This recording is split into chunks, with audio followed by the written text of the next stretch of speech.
Tonight I want to talk about Simon's Quest, not Castlevania 2.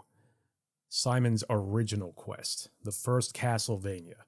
Simon himself has been brought through several iterations afterwards, one of which I previously discussed being Super Castlevania 4 and my hot takes on that one. But there were others that came along as well. So in 1987, the first Castlevania releases. The director of the game, Akamatsu, wanted to give a cinematic feel. He wanted the player to be able to experience this game the way that a hero in an old horror film would. He very much had a director's eye, which led to the rigidity of the game. But that came with the atmosphere that it gave as well, plus all of the classic horror monsters.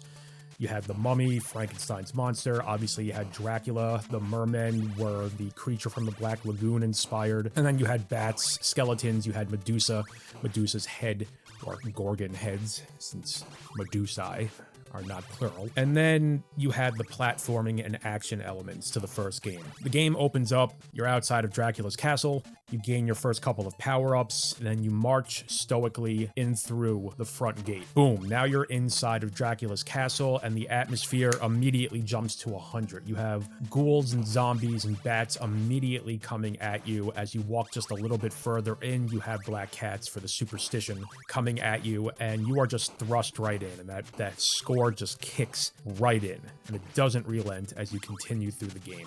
It gives that brief tension with the opening cutscene of Simon approaching the gate outside of the castle, and then it starts you right there. Your hero's journey begins right outside the door, and you march on in. And as the game progresses, it gets progressively harder, but harder only in a way that forces the player to understand how the level works. Now, these games were incredibly short by nature, so you can really beat the first game in under 30 minutes once you understand the patterns and get good at it. The developers understood this, Akamatsu understood this, so they created the levels in a way that introduced new platforming techniques or new pitfalls, new monsters, different variations to attacks to keep the player on their toes. But they also understood you were going to die a lot. So he didn't want you to be dissuaded. They gave you unlimited continues, one of the series staples. The next, as far as chronological releases go, and arguably one of the most obscure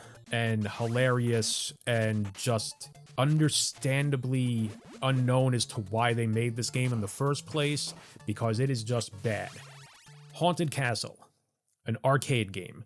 Now, this game was directed by a completely different team, had nothing to do with Akamatsu's team. In fact, there's actually some debate that the Simon character in this game may not be Simon Belmont from the original Castlevania. The development team for this game was incredibly rushed. Konami was going big at this point, starting to get very big in their arcade ventures, which will later lead to Akamatsu and his team leaving the franchise, being put into the arcade sector after the success of the first Teenage Mutant Ninja Turtles game. But this game was directed by Masasaki Kukino. He wasn't there from the beginning of development, but he's credited with helping finish the game and get it over the finish line. Ultimately, this game is ugly, it is incredibly rigid, it has the absolute worst walking animation I've ever seen in a game, and I ripped into Simon's in Super Castlevania 4. Like, this takes it to a whole other level. In fact, I don't understand why he constantly has his hand at his hip. It's like he puts the whip back on his waist after each hit, so it's like he flicks it forward, and then he puts it back, and he holds his hand there. It's almost like if you were watching a gunslinger duel in the Old West, and after each shot, they'd reholster the gun and then draw and shoot again. Obviously, that would be a terrible idea for any gunfight.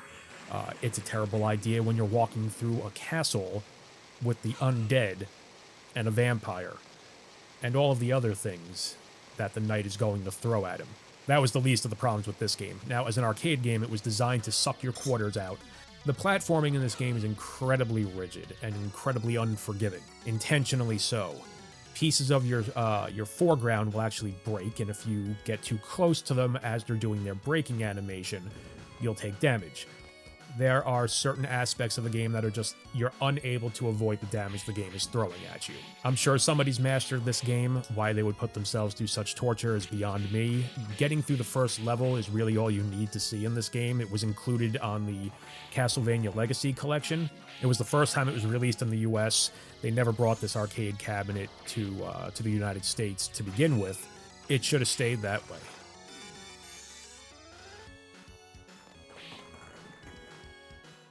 Next in the line of succession of releases chronologically is Super Castlevania 4.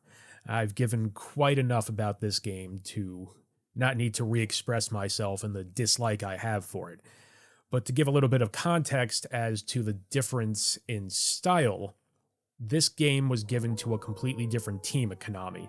As I mentioned earlier, Hitoshi Akamatsu and his team were moved into the arcade sector, which was making significantly more money at this point than their home console division. So they wanted their best teams to be working on these arcade games. In comes this new team that's headed by Masahiro Ueno. Now, not only did he direct this game, he was also the head programmer. He was much more focused on making a pure action game as opposed to a cinematic piece. So that's where the 8-directional whipping comes in. It's why Simon looks, I guess in his vision, more stoic and heroic looking. And it's also why the art direction is radically different from the rest of the series. It was very obvious with this game that this director and his team wanted to show the power of home consoles, specifically the Super Nintendo, to say that there was still a worthwhile market to be putting revenue streams into it. So there were two different philosophies with this game. It retold the original game, and it added in some more levels, it added in some more mechanics. It changed around a lot of it, and many would argue for the better. I argued, obviously, for the other side. In fact, what I would say is the game's opening is already drastically different and sets a very different tone right off the bat. In this game, you are still outside of a castle gate, but it appears to be an outer gate. And the background, for some reason, has like a skull mountain. Looks like it should be in the background of like Pirates of the Caribbean or like Dr. Evil's Island. It doesn't look like it belongs in the background of Transylvania, which is a landlocked European country. Transylvania is a real country. It's actually still a part of Romania, modern-day Romania. So it looked kind of weird. Now, they didn't show like an ocean back there, but it very much gives like that Caribbean island skull cave vibe. So it's a very different way that they want to set the tone. And in this one, instead of walking through the gate and starting your adventure right there, you walk in and you get this slower melodic tone to try to set this dread. And you walk in and the gates to the castle rise. And this is where they start going with the graphical tweaks and little things that they wanted to put in here by forcing the player to go through a gate to go into the background of the level, again, to show that there was two separate background pieces, and two different layers that the game could take place on, different planes. So the technical side of it, Ueno wasted no time getting right to what he wanted to show. So you walk into this first area and it turns out it's the castle stable. So if you were to envision the castle, it's kind of like a medieval town, which would be surrounded by the castle or the keep walls, and then the town is within the keep walls, and then you have the actual citadel or the keep itself at the center. So that's kind of the map that I saw in my head when I played this game, because you will go through entrance to Castlevania again in this game, and it's this time you are going into it, but it's a few levels in. First, you go through the stable, and you go through the caverns. So like I said, it's a very different start to the adventure, whereas the first game sets you up, you're the hero, you're outside, you know what your adventure is going to be, the gravity of the situation is not wasted, because within the first 30 seconds, you walk right into Dracula's castle, and you are under siege immediately by fast-moving creatures. Super Castlevania 4, it's a much slower burn. You walk in, you get your first power-ups, you walk into the first area, the gates come up, and then you fight a couple of skeletons, which are very non-threatening, but they did have a cool graphical effect when you killed them. They explode into bones, which is pretty neat. I wasn't particularly a fan of the art style that they went in this game, but that was a cool effect that they gave those skeletons when they were attacked. Two very different directorial visions for the game. Next in the line of chronological succession would be Castlevania Chronicles, simply just called Castlevania. Now, this game was released only in Japan on the Sharp 86,000, which was a computer console that was never released in the US. Now, it was much more powerful than the Nintendo and even the Super Nintendo at the time, because this game released actually in 1993. This game was directed by Hideo Ueda, new team, specifically that was working on games for the Sharp system, and I believe he had some games done on the MSX, another system that was never released in the US. So his directorial vision also differed from Akamatsu's and from Ueno's. He didn't really care for showing the technical abilities of a console or showing or really taking in the gothic cinematic feel of Akamatsu. Instead, he really liked the difficulty, the platforming, the combat. So this game takes the original, and it starts it out almost identical as the first Castlevania. You're outside the castle walls. You get your first couple of power-ups. There's a few cool graphical things. The music sets this tone. Again, it's going back to that more cinematic feel, because as soon as you walk through the gate, boom, it's the first room from Castlevania 1 again. Fast-moving ghouls, bats, it's all there.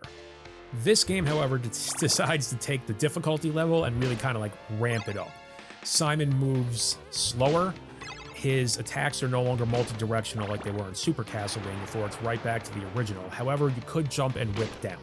But this, while not only looking impressive, it went back to a more akin to the first game. Everything was a bit larger as opposed to the character. The character was actually smaller than most of the enemies you were fighting, which was a trope in video games at this point, which was subverted in Super Castlevania 4, where the art direction in that game, like a lot of Super Nintendo games, made the protagonist very large and made the enemies smaller. So it kind of removed some of that gravitas that you would feel. This game went back and re-envisioned what the first game would have looked like had they had the graphical ability to make it look this way. But the platforming was more difficult, the combat was more difficult, there were more enemies that you had to fight on screen at any given time because the system could have more enemies on screen at any given time. And certain areas were designed just to be pain points. For instance, in the first level, you can break open a hidden wall that instead of there being items in it, it just floods you with flea men.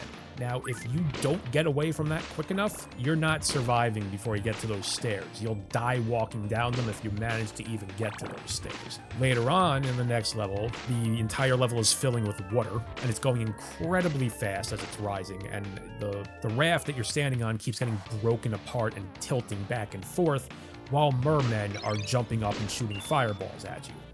Once it starts to get towards the top, you need to do a kind of reverse platforming by strategically getting off your raft before it hits the platform above you, which will kill you, jumping to your left, jumping to your right, jumping to your left again to get on the next raft to continue up. Now, you'll either fall and die, you'll either drown and die, because once the water gets past your waistline, it's a game over, and it's moving very fast, so it's going to happen quick. It's going to happen. Or you'll get lucky and you'll get on that raft. It took a lot of attempts to do that. So they made the platforming harder, they made the combat harder. But the music in this one is great. Simon looks great in this. The enemies look great in this. It feels very much like the first game brought into a new generation. Now, like I said, that game was never released here in the United States until 2001. Konami released on Sony's PlayStation Castlevania Chronicles. Now, it included this game in its original form, and then they gave it an arrange mode. The arrange mode for this game was directed by Masayuki Umasaki. Again, a different developer. They moved some things around in this, and they brought in Ayami Kojima to redo Simon's sprite model in a new look in her now very prevalent gothic art style. Started with Symphony of the Night. And then Iga was the producer of this arranged mode as well. I didn't like the music in this version. It was a more techno-based soundtrack. I have to blame Kojima here. Again, Ayami Kojima, as amazing as her art style is, she's responsible for giving us red-haired Simon. We all know where that led to in 2008 with Castlevania Judgment, with Simon being drawn by the illustrator and author of Death Note. So not only does Simon look like Light Yagami, He's got that red hair. So the two of them are synonymous to me, and they're cursed. The final game in the remakes, or the retellings of the original Castlevania, was Haunted Castle Revisited, which was also included in the Castlevania Legacy Collection. Now, this was remade in 2024, and it wasn't designed to be the quarter eater because it's a remake of the arcade game for a console. This game is absolutely gorgeous. I mean, this is some incredible sprite work. Simon doesn't walk like he's, I don't know, a distressed baby holding in the world's largest turd, trying to find a place to take his diaper off. I don't know how else to explain Simon's walking in Haunted Castle, but it's nightmarish. So not only did it redo the 6 levels of Haunted Castle, it added in some new things as well. Changed around some of the level layouts. It also changed some of the boss fights a little bit. All these things were done for the better. This is actually a really fun game to play, and since it's only 6 levels, you can beat it very quickly. And what's cool about it is that they gave a boss rush mode after you beat the game, and you can also go back and just pick any stage you want to go in if you want to replay that level. So this was a really good remake of an absolute train wreck of a game, and I'm really glad that they put this onto the collection and released it, because they didn't have to go back and remind the world that Haunted Castle game existed. In fact, most of the world probably had no idea that game existed until that, and now they're all stuck with the nightmare visions of... But those are the retellings of Simon's original quest. So my original question was, which one of them does the most justice? Which one told Simon's original quest the best? If you ask me, it's the Chronicles, the original Sharp 868,000 version. Yes, it was a lot harder, but the art style, the gameplay, the platforming, the music, it's how you envision the original Castlevania when you played it for the first time. And you were playing on a crappy CRT TV. I know for me, my TV that I was playing it on, it still had the UHF and VHF dials, and it was still a bunny ear TV, so I had to use the prongs instead of the AV adapter to get a picture on it. So when you played that first Castlevania game, and you're in this, you're in your dark room, the image quality is not that great, you really can start to envision as a kid, being in a classic horror movie, one of those old black and white ones that you would watch with your grandparents or your parents on at midnight on a Saturday. So Chronicles really brought that one to life. So to me, that version is Simon's best original quest. Right below it, and I even feel wrong saying below it. So I'm going to say they're somewhat equal with the slight edge going to Chronicles, but the original Castlevania would be next. After that, I'm going to go with Haunted Castle Revisited.